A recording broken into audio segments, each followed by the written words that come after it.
8 अप्रैल का दिन भाई इन सारे जो स्टेट के गवर्नर थे, इनके ऊपर एक कटाक्ष और एक निर्देश, डायरेक्शन दिया सुप्रीम कोर्ट ने कि भाई 3 महीने के अंदर-अंदर आप जो है किसी बिल के ऊपर एसेंट देंगे, 3 महीने के अंदर-अंदर।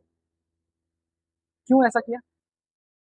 ऐसा क्यों करना पड़ा? ऐसा इसलिए करना पड़ा, तमिलनाडु गवर्नमेंट पहुँची न्यायपालिका के पास, कहती है कि भई 2020 से 2025 तक एक ही बिल को लटका के बैठा है गवर्नमेंट और उसपे अपनी कुछ भी सहमति नहीं, चुपचाप से अपना बैठा हुआ है। तो 5 सालों तक अगर कोई गवर्नर, राज्यपाल शांति से बैठा हुआ है बिल के ऊपर और बिल पास होने में टाइम लगता है कितना, प्रोसेस होता है, पैसा खर्च होता है, एवरी सब कुछ खर्च होता है। तो उसपे अपना मत व्यक्त ना करना, अपना कंसेंट जो भी है देना, ना देना और तो भाई न्यायपालिका ने ये डिसाइड किया 2 बेंच की जज डायरेक्शन दी कि भाई 3 महीने के अंदर-अंदर आपको अपना एसेंट देना होगा, प्रेज़िडेंट और गवर्नर दोनों को। अगर प्रेज़िडेंट के पास आ गया है, गवर्नर ने भेज दिया है, तो 3 महीने के अंदर-अंदर आपको देना पड़ेगा, ठीक है? इसके ऊपर सारे जितने भी स्टेट थे, है ना? जितने भी स्टेट जो हैं जैसे कि आपका कुछ स्टेट्स के मैं नाम बता रहा हूँ जिसको जस्टिस बी आर गवई ने फटकार भी लगाई है और पूछा भी उनके वकीलों से। उनके वकीलों से पूछा है कि अगर 2020 से 2025 तक 5 सालों तक कोई एक बिल आप गवर्नर अपने पास रखा रहेगा और उसका कुछ भी नहीं करेगा, तो क्या न्यायपालिका चुपचाप से बैठी रहेगी पावरलेस एकदम?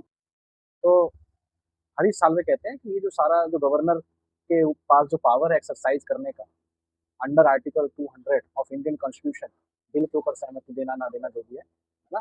तो ये जो पार्ट आर्टिकल है जैसे कि इमरजेंसी का आर्टिकल 356 है स्टेट के अंदर इमरजेंसी लगाना है, तो इसका आर्टिकल 200 है, तो 200 में ये जो पावर है ये लेजिस्लेशन के अंदर आता है, तो आपका मतलब इसका कोई रोल नहीं होता।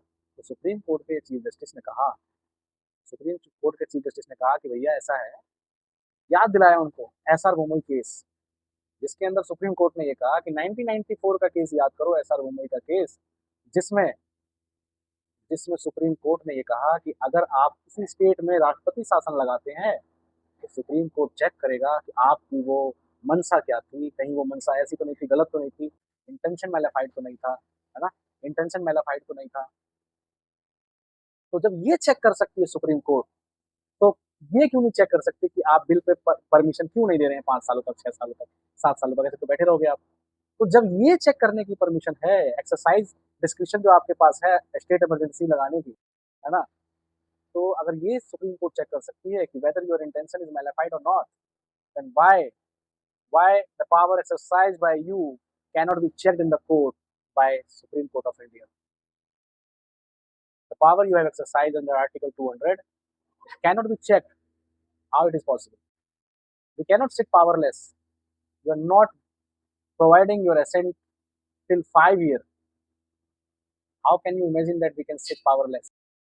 इस सुप्रीम कोर्ट ऑफ इंडिया के chief justice B R Gavai Gavai ने कहा, हरीश साल्वे, देखिए बहुत बड़ी बात है ये 3 मंथ का निर्देश देना, क्योंकि मुद्दा तो ये पॉलिटिकली था लेकिन इसको जुडिशरी में आना पड़ गया, क्योंकि पॉलिटिक्स में लेजिस्लेशन ने अपना काम सही से नहीं। Thank you so much, I think आपको ये वीडियो अच्छा लगा होगा। अगर वीडियो अच्छा लगा हो तो प्लीज़ वीडियो को लाइक करना, चैनल को सब्सक्राइब जरूर कर देना। Thank you so much.